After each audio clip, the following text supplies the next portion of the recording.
I love milk tea. So when I heard that a new fancy milk tea place was opening up, I wanted to try it. It was viral on social media. So many people were talking about how good it was, and I think if you're also a tea lover, you probably heard of it. It's a popular franchise, but I'm gonna call it Fancy Tea because the packaging is fancy looking. I went on the day it opened. I know, it's not the best idea knowing how popular this place was, and in hindsight, I should have known what was going to happen. But it was in the middle of the city, so I thought I could just hang around and wait. So I get there, and I see a line of people, and the line doesn't seem that long. I got up to the tablet the store employee was holding and put in my number. Then I get a notification saying I was successfully added to the queue, and that there was 397 groups ahead of me. 397 groups! But you know what? Maybe they just work fast. So I crossed the street to get myself a snack and went around the neighborhood to browse and hang out.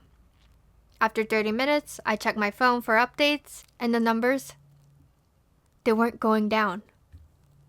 But hey, you know what? Maybe they were lagging because there was a lot of people. So I roamed and roamed going into stores, looking at things I wouldn't usually look at just to pass the time. I even had a different milk tea at a cute shop that had a panda on it. An hour passed. I checked the queue again.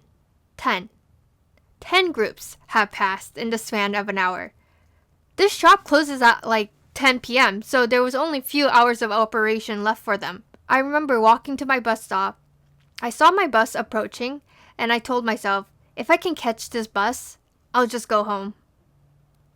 So, I caught the bus by a fraction of a second. The lights turned red before my bus could even leave the stop, and I was able to catch it like the universe was telling me to just go home. Even as I was home, I checked the queue on my phone because I was curious. And they canceled the queue before they even made it out of the 300s. That's how many people there were. Later, I remember reading that some people waited 8 hours to get their order. So I waited. I waited and waited until the initial hype died down, and that took about a month. And then I forgot.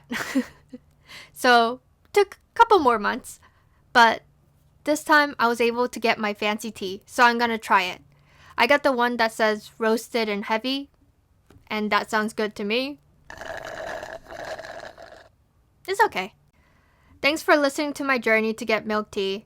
I keep seeing the news and posts about just how many people there were at the grand opening, and I can't even imagine what the employees were going through. Big respects to them. So, this was my first video. I hope you enjoyed it. Thank you for watching. Subscribe and see you next time.